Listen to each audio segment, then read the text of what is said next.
Hey guys, what is up? Super K Man Rocks here, and I am here for my NACL Finals overview and analysis video. We've done it. We've gotten to the end of the NACL spring split, and we are down to our final two teams. We've covered everything. We covered every single week of the regular season. We covered every single series in the playoffs leading up to this, and we have finally made it. The two teams that got here were the two top teams in the regular season. Very different paths to get here. One having won their way through the entirety of the upper bracket, having not yet lost a series. The other losing in round number one, having to go through the entirety of the tournament from the lower bracket and really trying to make their name, and both teams being on stage to do it. It is going to be a really fun series no matter how everything turns out. But of course, if you want to know my thoughts on everything leading up to this for the NACL, you can check out the link up in the iCard right now. In there is going to be all of the playoff videos, that of course being round number one and I guess weekend number two, weekend one and weekend two rolled into two videos. That's everything that you need to know leading up to here. Of course, we also covered every single week of the regular season. You can check that out up in the iCard as well. That's going to be the NACL playlist that goes over every single weekly review. But all of that is just to lead to here, the final two teams, the finals to determine the champion of Tier 2 in North America. Who will come out on top? I am very interested in seeing, but I'd love to know you guys' thoughts and opinions on everything down in the comment section below. Of course, I'd love to know your thoughts on this series in particular. Did it live up to your expectations? Were you surprised by the outcome? Would love to know your thoughts there, but also just generally your thoughts on the NACL and all of the players that are in it. There are a couple of players, quite a few in this series, that I really do think should be getting LCS looks mid-year. I'm curious to know your thoughts on the players you'd be looking to prioritize if you were potentially an LCS team that needed help. Would definitely love your thoughts and opinions just on anything you want to talk about when it comes to the NA ecosystem down in the comment section below. But without further ado, let's jump right into the analysis, the overview of everything. Of course, we'll preview it very quickly. It is a matchup between the number one seeded FlyQuest Challengers and the number two seeded Maryville University. This is a very interesting matchup because I think we all kind of thought that this was going to be the finals at the beginning of the playoffs. Things didn't end up working out that way in round number one, with Maryville dropping to Disguised in a pretty big upset, 2-7. Even if Disguised was certainly better than their seeding, I think a lot of people could have told you that going into the tournament. Still, Maryville was not projected to lose a series like that. They dropped to the lower bracket. They have to go through the entire gauntlet, and man, have they gone through it. They've beaten basically every team as they've gone throughout this, and they've earned their way to the finals here. FlyQuest, a little bit of an easier road, quote-unquote, if only because they've dominated every series that they've played up until this point. They have not yet felt challenged, and hopefully Maryville can be the team to go out and do that. These two teams were neck and neck in terms of record and game score for the entirety of the regular season, and so you're really looking at two teams that theoretically should be relatively evenly matched. I do think FlyQuest is going to be considered favorites because they're going to be considered favorites against basically anybody that they play against at this level. They've just dominated everyone, and they are almost for sure the most talented group of 5 players in the NACL, of course, coming from the FlyQuest infrastructure. Having that coaching staff and that, solidity around them, I think is also a really huge positive, especially with the new regime coming in for FlyQuest. They put a lot of emphasis on developing young players, investing into Tier 2, and clearly it has continued to work out for them. They have some of the best players in the entire league, of course, snatching up the 2 players confirmed for Evil Geniuses after that team ended up folding in Surdy and Shaden on the top side of the map. But it's not just them. Quad has arguably been the best mid laner in the NACL. I certainly think it's at least up for a little bit of debate. What's not is that he probably is the most talented laner in the NACL, regardless of position. He just dominates everyone that he's going up against. Maybe you can sometimes criticize his ability to translate those leads into more consistent advantages, and maybe that's just me talking from somebody who watched him a lot in the LCK, but, he is certainly a player that you have to watch out for at this level. Sajed and Chime have been great as the bot lane for FlyC. Chime in particular is an LCS caliber player. He's been a very solid player at the LCS level for the past couple of years, just couldn't find himself a team because of the way things went down in the offseason with 2 teams leaving the league. It felt like he was another player who had a job lined up potentially with Golden Guardians, and things obviously fell through. But, this bot lane, every part of this team has just clicked. Everything is working right now. You could make a solid argument that all 5 of these players are at the very minimum top 2 in their role, and I think there is at least a conversation to be had around that, but Maryville actually has a lot of players that I think would be contesting them for those spots. You have players like Spyrax, who have been very high on Scary Jerry and Zyko, who have maybe been the best bot lane in the NACL so far in 2024, and Yuji just won MVP, most valuable prospect for the league as a whole. Even if I was a little bit theoretically lower on his split, go back, I thought he was MVP last year. I had him as my most valuable prospect in summer of last year because I thought he was doing so many good things for this FlyQuest team. Worth noting also, Yuji and Spyrax on Maryville here played for FlyQuest last year, and they were kind of brought into the Tier 2 system, really broke out in this FlyQuest system. So a bit of a rivalry matchup, I guess you could say, between a couple of these players and, these orgs, and I'm really excited to see it. When you're looking at avenues for FlyQuest to be able to win, I think Surdy is obviously consistently a win condition, basically no matter what ends up happening for Fly, because he is so mechanically talented on the top side, he is so aggressive, and he really is not afraid to push his advantages. I think it's very easy to see some positives there, and then of course Shaden and Quad, I think being able to generate their own sense of pressure against a very good jungle mid duo, I really do think which version of the middle of the map ends up coming out on top is probably going to dictate where this series ends up going. But bot lane could also play a big influence, and that to me is how Maryville can really start to control and take care of this series. As I think of Jerry and Zyko, the two Maryville kind of long-term players here, Niles as well, of course, but Jerry and Zyko coming in with Maryville as newcomers to Tier 2 alongside, this organization, this university. I think if they're able to step up and be the better bot lane, they've been exceptional all year long. If they continue to be like that, and if they're actively able to win games for this team, that's probably going to push Maryville over the top. So I do think it should be an interesting series. Of course, FlyQuest is going to be the favorite. For me as well, my prediction would be FlyQuest 3-1. I think Maryville's good enough to win a game. I think my spread would be FlyQuest 3-1, FlyQuest 3-2. I think it's more likely that Maryville stays at least competitive in this series rather than a blowout, but I would be surprised if FlyQuest didn't end up taking it in the end. It just feels like they are relatively unstoppable at this level at the current moment, but you can't really predict all of this until the games are actually played. Of course, if you are new here, what we are going to do is go game by game in this series, talking about the advantages and the disadvantages that each team is able to generate. I'll be giving a player of the game and a dud of the game for each game that we talk about, and at the end of the series, I'll be giving a player of the series, a finals MVP, if you will, to kind of tie everything into a nice, neat little bow. We will, of course, celebrate the champions, and we will talk a bit about the qualifiers that are happening as of now, essentially, as of recording this video. So, very excited to get into it, but of course, going game by game means we get to start with game number 1, and the winner of game number 1 was FlyQuest Challengers. They are going to take the first game of this series. They are going to take that 1-0 lead, and obviously this is pretty big when you talk about best of 5s, hell, even best of 3s. Winning game 1 is very important for mental and for confidence. I think for momentum, generating the ability to play a little bit more aggressive moving into the rest of the series, to take a few more risks because you do have that game advantage. That just opens up a lot more options and opportunities, whereas, losing it, now all of a sudden, there's at least a little bit of doubt in your head. Losing a game is never going to completely just, brush by you, especially in this big of a circumstance. And adding on top of that, you don't want to be down, 0-2 when you go into game 3. So now you're playing game 2 a bit different, etc., etc. It just kind of snowballs. You really want to win this game number 1 to establish that tempo in a series early. And FlyQuest was definitely able to do that. And this was a great game from them. Very clinical, very clean, didn't really have any sort of issues or problems, gave up the things they needed to give up, and generally just did the kind of winning strategy right now, which is prioritize the top side of the map, try to get grubs, try to snowball those, skirmishes out of control. Give up dragons if you have to. They're not all that important right now. But then go on and team fight in the mid game. Try to get as many 3v3s or 4v4s as you can possibly get, and then by the time you get to that late game, by the time you get to the 5v5 stage, you should be strong enough in order to take over, even if your comp isn't perfectly built for that, although I do think their comp is in a very good position to be able to front to back, because you have Vi, you have Alistair, you have Jinx, and that's really enough, even if the RE isn't going to be something that's going to be entirely valuable there because of the Poppy, or at least a little bit less valuable. Quad was still so good in the mid game that he really created enough advantages to kind of spiral this game out of control. Player of the game for me is going to go to Sajed in the bot lane. Awesome Jinx game. I'm a big fan of Jinx. I've really hyped her up on this channel for a lot of other regions. LPL, LCK, I think they have really picked up on Jinx.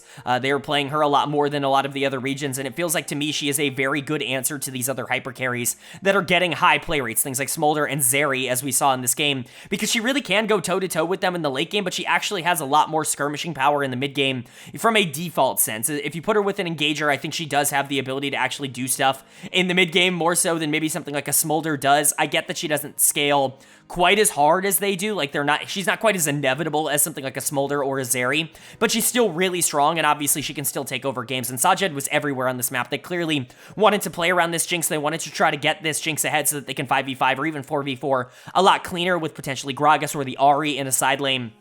And it very much worked out. They wanted to try and make sure that the Taliyah couldn't be a nuisance in a side lane, that they had to bring the Taliyah in order to save fights because the bot lane was so strong. Chime was a big part of that. I think Shaden was a big part of that. But Quad, I think, had a phenomenal game here on the Ahri. When you're really looking at a lot of positives, I think Quad's ability to continuously move around the map in the early parts of this game, playing alongside the Vi and really fighting very actively around objectives, was one of the biggest parts of why I think this team was generating a lot of tempo. Overall, I think Fly just did a good job. Maybe they could have been a bit more aggressive, and maybe they could have pulled the trigger on a couple of things they didn't need to give over, but for the most part, I'm okay with you giving over small objectives if it means you're getting the ones that you really want and you feel comfortable translating that into team fight success, which is what they did. And then for Maryville, okay game, like really not all that horrible. You had a couple of positives, a couple of negatives. Dead of the game is going to go to UG for me, if only because I feel like the Poppy wasn't relevant enough. When you're looking at the team comp on FlyQuest, you actually have a lot of reasons to be excited about having a Poppy here. You could potentially knock the Jinx out of a fight with a really well-timed ultimate, and outside of that, you know, Vi,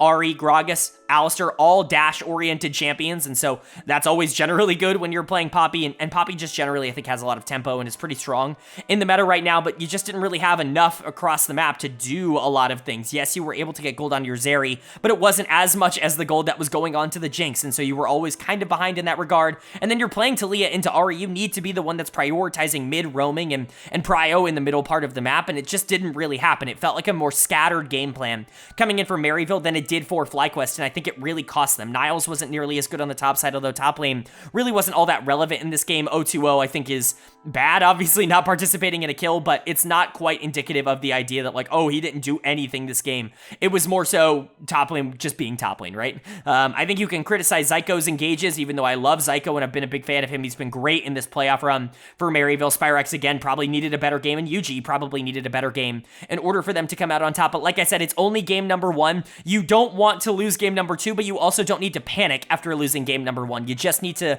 kind of keep your head on straight. If you can come back out in game two, even up the series, then it just turns into a regular season best of three. And you know how to play those. You know you can win those. And so this is a big game, too, for both of these teams. Maryville hoping to tie up the series, hoping to keep things close, but if FlyQuest can get that 2-0, it is very difficult to win 3 games in a row against any team at this level, let alone the best team in FlyQuest, at least over the course of the beginning of this split. Maryville has obviously done the reverse sweep thing earlier on in the playoffs against Disguise, you know, a couple of rounds ago, but relying on that would be a pretty big ask, and so this is a big game number 2, and who's going to be able to take it? Well, the winner of game number 2 was FlyQuest Challengers. They are going to take game number 2. They're going to take a 2-0 commanding lead in this series, and they have really looked dominant. If you were wondering which version of this team was going to show up when these games mattered the most in the finals, this do-or-die series, well, for FlyQuest, it's the best version of them that we have seen. I know that there is this conversation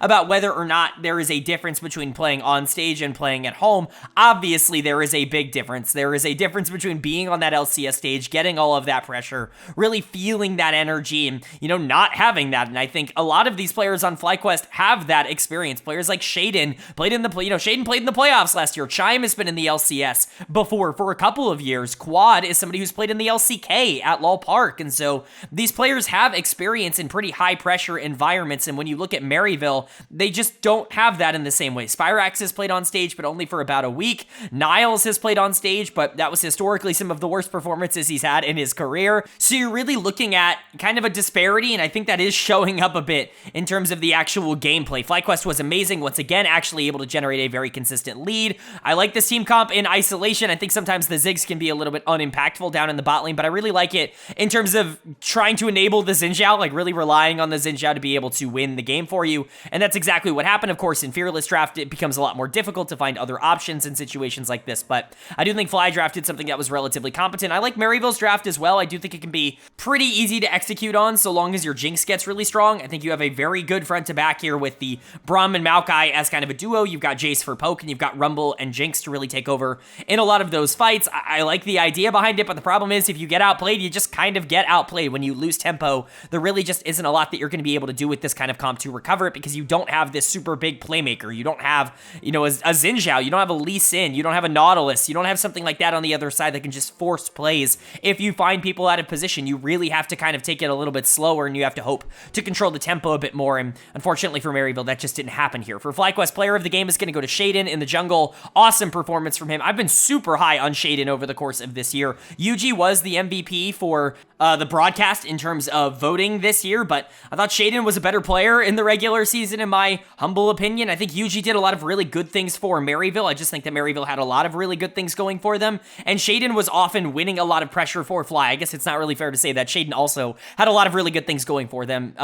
Both of these teams had a lot of very good laning, and so junglers' jobs became significantly easier in those instances, but I think Shaden honestly got kind of a bad rap because his team was too good around him. He didn't get enough credit for how well he was playing. I think he's showing that off in this series. Again, early game junglers can be kind of risky, as we've seen in the other playoffs. We've been talking a lot about the LCK and the LPL on this channel over the past few days. Champions like Xin Zhao and Lee Sin, they're not doing as hot, especially in matchups like Maokai right now, because games are slowing down. When you are this dominant, though, when you are able to push your advantage and stretch your lead so quickly, champions like Xin Zhao are some of the best in the entire game at actively being able to accomplish that. Not only that, but you have so many side lane threats. Of course, TF in the top lane, Talia, they're going to be able to stretch the map entirely for Maryville, not really allow those 5v5s that they clearly wanted to draft for to happen in the first place, even if they were in a position to try to fight them. But even the Ziggs, I think, can do some of that to an extent. Very, very quick wave clear, and can really kind of move in a lot of different directions. You can 1-3-1 in multiple different combinations, or you can fight here. Like, this is not a team that's going to be horrid in team fights. It's just probably not going to be the primary focus. FlyQuest gave themselves options, and Shaden was really the one to cash in on those options. I really like how Quad is playing on Talia. Again, just moving around the map, creating panic. If you can win the game through the middle, oftentimes, at least in the current meta, that's just how you win games quickly. That's how you close out games cleanly, is being able to control the middle of the map, having your mid laner push forward and really generate a lot of tempo to carry over into objective fights, and, using those objectives to snowball the game. And again, that's exactly what they did. So Shaden, Quad, really big ups to them. Chime continues to be really good on these engagers. Really like his Nautilus here in game 2. And Sajed, Suri, they certainly didn't make any sort of major errors that caused me to worry about this team in any way. It was just another very solid win for Fly, and an unfortunate loss for Maryville. We talked about how you really don't want to go down 0-2 to a team like FlyQuest.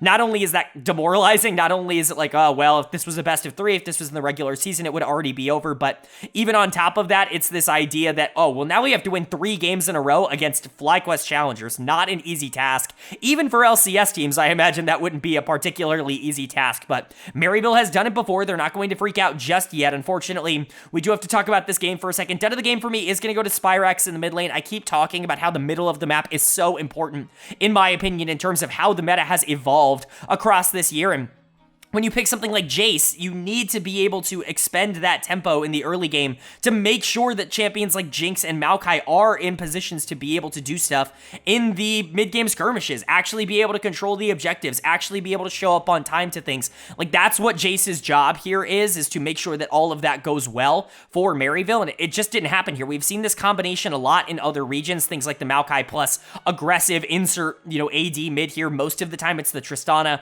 but in this case it was the Jace. I think he can fill a similar role, and Spyrex just wasn't as good as Quad on the other side of this matchup. Quad was able to get out on the map. He was much better in lane, was able to get priority on the wave and just shove it out and continue to play with his jungle, and all of a sudden, now the Xin Zhao was the one that's starting to get the priority, and all those fights are going in favor of Fly, and this game just gets out of control a little bit too quick. I think if Spyrex was a bit better in the mid lane matchup, things could have gone differently there, but it's hard to pinpoint one player. It's not like Zyko played well on the Braum. It's not like Niles played well on the Rumble. Yuji certainly had no tempo on the Maokai, and Jerry couldn't really do anything on the Jinx. There's not one player that I think it's fair to point to and say, like, you were the issue here. Maryville just kind of lost across the board, but they can't afford any more losses. They are now 1 game away from losing in the finals in a sweep, which would be very disappointing, but I know they're happy to be here in the first place. A lot of people predicted them to be like bottom 3 in the NACL. I feel pretty good about putting them at 5 in my preseason power rankings, but FlyQuest was one of the best teams in terms of everyone's expectations, and all they have done is shatter those. They are 1 game away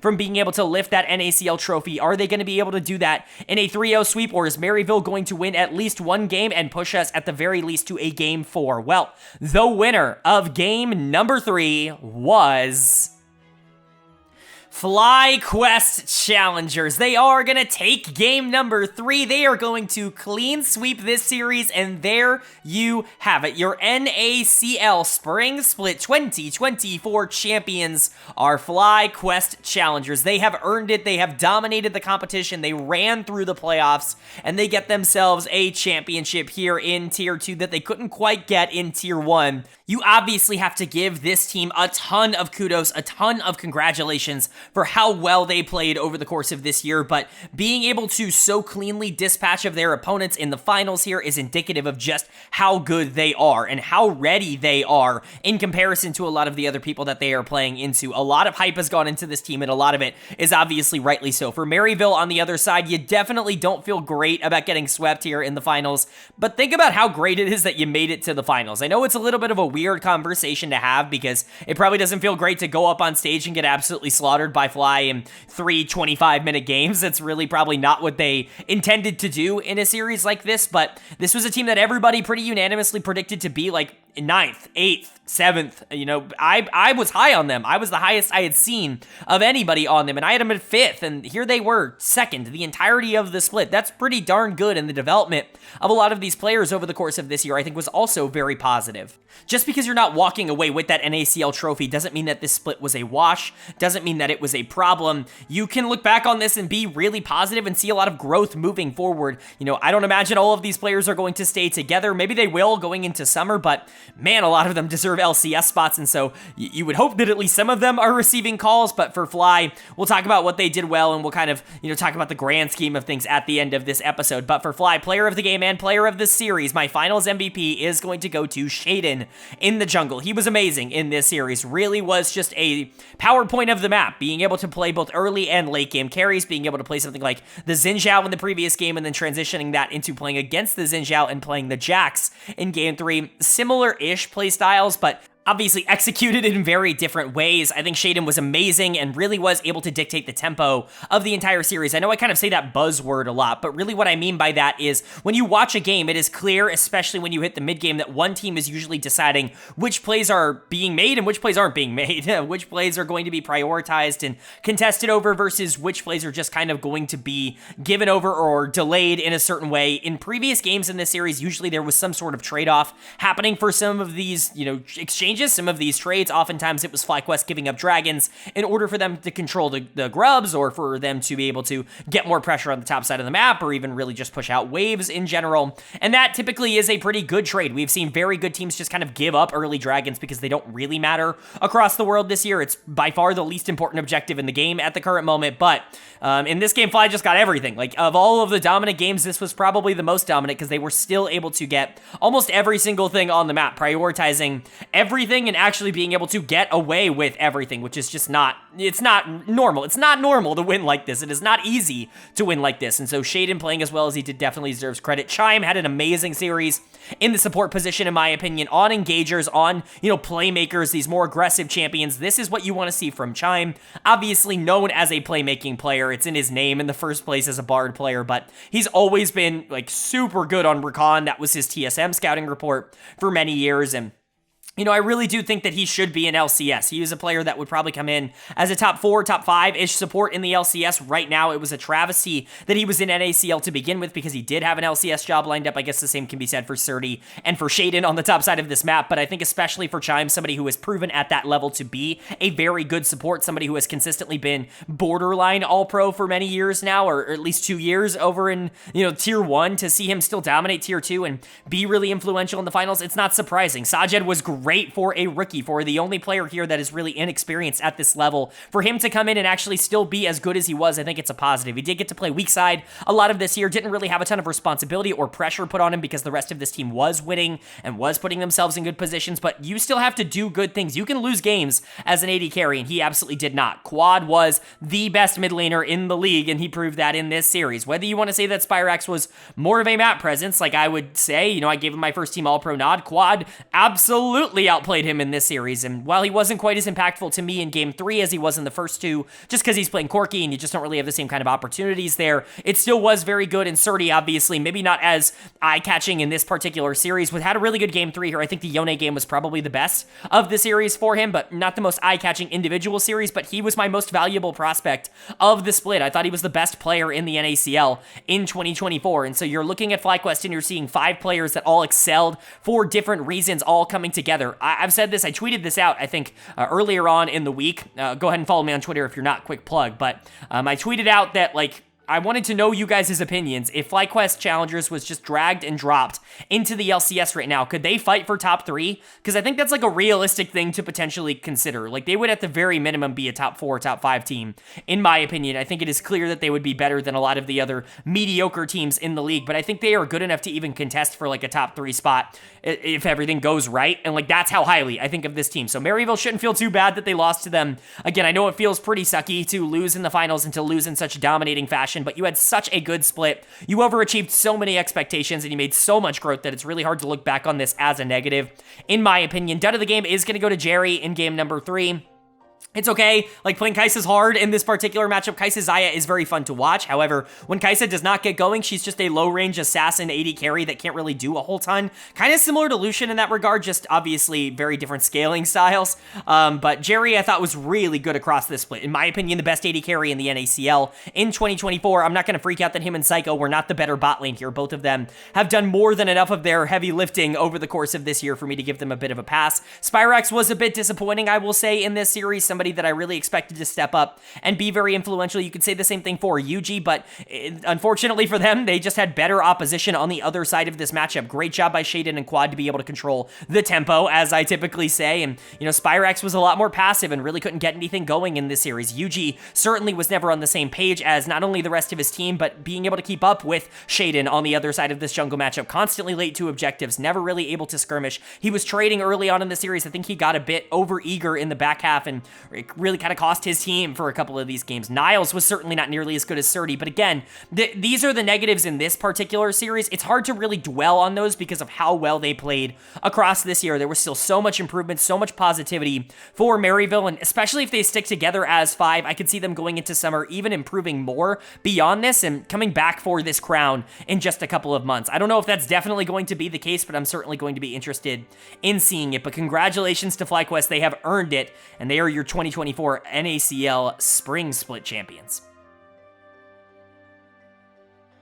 All right, but that is going to do it for my NACL Finals overview and analysis video, and that's going to do it as a wrap-up for the NACL Spring Split here in 2024. The open qualifiers for the Summer Split are going on right now. I'm very interested to see how that's going to go. I don't think I'll have time to cover them on the channel just because of MSI and everything else, all of the other playoff series that are going on right now. It's just a lot of content, and so I don't think I'll have time to cover it. But of course, before the NACL Split, we will talk about the 2 teams that do end up re-qualifying for the NACL, whether that is the 2 teams that, you know, are in that tournament from the NACL right now in Lit and Mirage, or any of the other 4 teams that have an opportunity to dethrone them and take their spot. We will be talking, of course, about those rosters going into summer, but I do hope you guys enjoyed the Spring Split content. We put a lot of time and effort into watching all of these games, and so I do hope that, you know, the content was fulfilling to you guys. It certainly was fulfilling to make, and, you know, obviously we'll be back for summer, so it's not going to be too long, but if you guys did enjoy, hit the like button. It really does mean a lot to me. It lets me know you guys are enjoying the content, and it does help get this video out to a lot more people, which I'm always very appreciative of.